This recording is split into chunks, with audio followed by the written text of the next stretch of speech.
This is the Nikon Z6 Mark III, and we are in the Knepp estate rewilding project.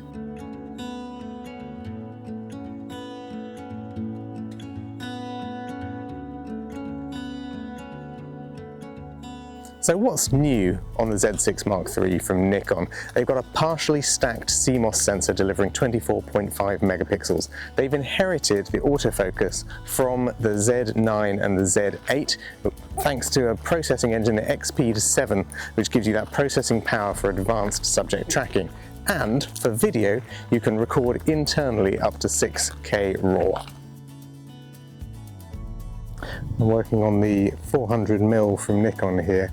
What I've noticed, while there was a stalk in this field before, it's kind of wandered off, but with this absolutely massive telly that I've got, in the far distance there are some stalks in the branches of some distant trees. So I'm just watching there to see if we'll get some swooping off or kind of taking off into flight. What's amazing about this is not only does it shoots up to 120 frames per second in a DX crop, for JPEGs, which is 10 megapixels, and it can shoot up to 60 frames per second for JPEGs in full frame. There's also pre-capture. You can add up to 1 second of pre-capture, so if you're watching and waiting for a wildlife moment to happen, and you're just a little bit late on the shutter, it means that it will take, if you're shooting at 60 frames per second, it'll buffer and record those first 60 shots that you would have otherwise have missed, and you might get that moment that you didn't capture otherwise, which is fantastic. It's really exciting they've added that to this camera. Certainly it's going to be popular amongst wildlife photographers who are looking for those kind of decisive moments. I don't know if I quite have the temperament for wildlife photography. I mean, it's lovely. And there's also the pressure of us filming, so we've got to get shots that we can show. I'd love to hang out here all day and watch storks and see if I get a moment of one taking off. But what I find I'll do is I'll be like, well, they're cows. Maybe I could take some pictures of the cows instead. And I think you need to have that real focus for wildlife photography. If I wanted to get a picture of this stork taking off, then I'd have to have that temperament where I could be like, I'm just going to sit here. I'm just going to wait for it, wait for it, and wait for it. But I think we're going to have to move on to another spot, and maybe we will. Maybe from another angle. There are tree hides, which are platforms built into trees. So maybe we'll find one of those and see if we can get another angle on some stalks and see if we can get an action shot then. The cloud cover's thinning a little bit. I can feel a little bit more warmth in the atmosphere, and the wildlife activity is increasing. You know, things don't like being out in the colds. You know, I don't like being out in the cold, and neither does the wildlife. We've just seen 6 storks wheeling around in the air, which was absolutely stunning.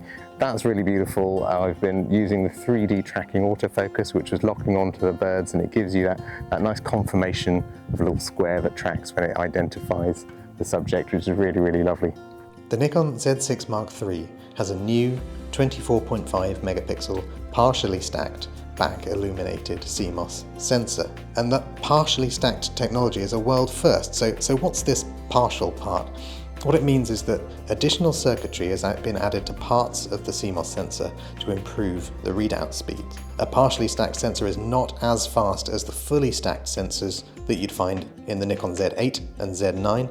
However, the Z6 Mark III has the fastest sensor readout compared to its direct competitors. This technology allows for much, much faster image readout speeds compared to its predecessor, the Nikon Z6 Mark II. And what does all this speed give you? Well, it is all about speed and getting that data off of the sensor and into the image processor. Still images and videos will see a reduction in rolling shutter, and the Z6 III's impressive burst rate shooting for stills is enabled because of that readout speed. For video, as well as the rolling shutter reduction, it also enables the increase in resolution and frame rates that we found in this camera. The other thing that's really fantastic that's built into the Z6 Mark III is its IBIS. It's got 8 stops of image stabilisation, and that's sensor 5-axis stabilisation that works with their VR lenses. So their professional telephoto lenses are VR enabled as well. So the system's well built. It works really well to stabilise both from the sensor and using the stabilising elements in there. It means that I can handhold and take pictures of, I beg your pardon. Oh, bless you. Oh, cow's just having a bit of a wheeze over there. It means that I can handhold and take pictures of a butterfly up on the bottom of one of these oak branches. Another real marker of the success of Knepp is that they've had purple emperor butterflies really coming back in large numbers, and they're the UK's largest butterfly, I think. I'll have to fact check that. It's not quite warm enough for them at the moment, but a red admiral was feeding up there, and they feed on the sap of these oak trees. Underneath these branches, really on the darkest part of the branch, there's sap coming out of these trees, and on that sap there are feeding insects, including butterflies. And the stabilisation available on this body and lens combined means that I can hold at 400mm at a 400th of a second, 250th of a second, which I'd never normally do, but that gives me really crisp detail on the bark, on the insects that are feeding on the bark and the sap. Physically, the body hasn't changed a huge amount from the Z6 Mark II. The controls are very familiar. The camera weighs 750 grams. They've added a little bit more generosity on the grip, which is really nice. You know, the comfier a camera is to hold, the more likely you are to use it for longer and get those great images. One thing, and this is always on my wish list, it's not featured on this camera, but it would be nice to have, is that for the buttons to light up on the flagship models of Nikon cameras, when you hit this light button here, you get all the white bits that say things like menu and the magnifying glass light up, so it's really easy to use if it's dark and you're kind of struggling to find that one button. The body itself is very similar to its predecessor, the Z6 Mark II. It's got the same function controls on the top here. It locks in place, which is very handy, but you've got manual aperture priority, shutter priority program, you've got 3 user programmable settings, and if you just want to get started without really thinking too much about it, you've got auto as well. One thing I would say, this is a bit of a Nikon foible, is that you have to hold down each button if you want to change a setting. So to change the ISO, I have to hold down the ISO button while I'm moving those dials. The articulating screen is a real treat. So you've got full articulation, which is fantastic. And I would mention at the moment that we are also filming this on the Z6 Mark III. And so Luke, our filmmaker, is using that full articulation so that he can do low shots, high shots. And it really is a boon for video makers, the fact that you've got that full articulation. So the ISO range available is 100 up to 64,000 ISO. You can extend down to low 1, which is an equivalent to 50 ISO, and you can also push that beyond 64,000 if you need incredibly high sensitivity. What I'm going to do is I'm going to do some landscapes in here where I'm deliberately forcing the ISO up, maybe more than I normally would, just so that you can see how clean an image you get. Nikon have also really thought through what this camera can offer for videographers, filmmakers.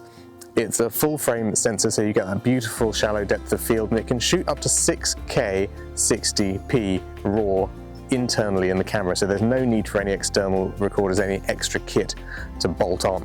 It can shoot 6K, it can shoot 4K, it can shoot 4K oversampled, so that's using the 6K resolution. It will give your 4K footage a little bit more detail, and that gives you 4K UHD file output. In terms of slow motion, you can shoot in full HD up to 240 frames per second, which is incredible slow motion, gives you all the detail that you need and is really suitable for most workflows. Obviously, if you wanted to work in an environment where you could crop in on your video, then you've got the option for 6K, but not at such high frame rates. In terms of the codecs available, you're spoilt for choice really. You've got Nikon's own NRAW, you've got ProRes RAW HQ, ProRes 422 HQ, you've got H.265 and H.264 all available to you.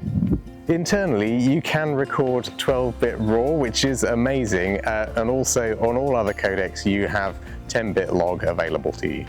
Last but by no means least in terms of video performance is that the audio input can be switched between mic level and line level, and that means that if you're working in a production environment and you're getting line level sound in, you can plug that straight into the camera and record that This would be wonderful for live music if you're shooting with a sound desk. It'd be really, really nice to have that line level input as an option, as well as just working piece to cameras using microphones all the time.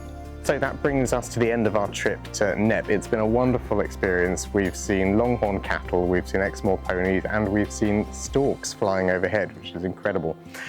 And we've been capturing it all with the Z6 Mark III. I've been capturing stills on this camera, and you are recording, or you're watching me now through the lens that's on another Z6 Mark III. So you can see throughout this whole video how it can perform in terms of moving image performance. We did a silly test where I ran earlier as well at 240. But for me, for stills, what has most impressed me is that autofocus that they've added in. In terms of autofocus points, it's got 273 phase detection autofocus points on this sensor. It performs really, really well, it locks on really well, but the processing engine behind that autofocus is ramped up another step. It's the same processor that you find in the Z8, and we've heard a lot of wonderful things about the Z8's autofocus. I was really impressed with its 3D AF tracking, which really locked onto animals, locked onto birds, locked onto the eye of an animal where it could. It really snapped in and gave me that reassurance that I could shoot away. You can shoot away. You can shoot in manual shutter up to 14 frames per second, electronic shutter up to 20 frames per second RAW. If you want to shoot JPEG only, you can go up to 60 frames a second, and if you want a DX crop, you can shoot at 120 frames per second stills. So you can really, really make this perform for you as a camera. It's weather sealed. It was on and off spitting all day. I didn't feel like I had to get a rain cover on the camera. I did have a rain cover with me just in case we had a real downpour. But that reassuring weather sealing is just as good as Nikon's professional lenses. And Nikon have a vast range of lenses, not only their Z mount, but also their F mount lenses, which you can use with the FTZ adapter. So that gives you all of that versatility and all of that heritage of Nikon in, you know, something that's really got incredibly modern, incredibly well thought out and well delivered technology for shooting and making images and making video. The Nikon Z6 Mark III is £2,700 for the body only. You can get a kit with the 24-70 f4 as well. I've really enjoyed shooting with it. I've really enjoyed using this 400mm as well, but obviously there's plenty of other lenses available in the Nikon lineup. The 100-400 would have done just as good a job today. I was so impressed with such a heavy lens, because this is a heavy lens, how well the image stabilisation stopped my hand from shaking, where there were moments where I had to just quickly grab the camera and get a shot and hold it steady. 8 stops of IBIS, superb. Wow, is there anything else I should say? I should say subscribe. You should subscribe to our channel. It's fantastic. You get all of the latest kit reviews. You get our thoughts on everything from video accessories all the way through to cameras and lenses that you'd expect. Like this video, subscribe to our channel. We'll see you next time.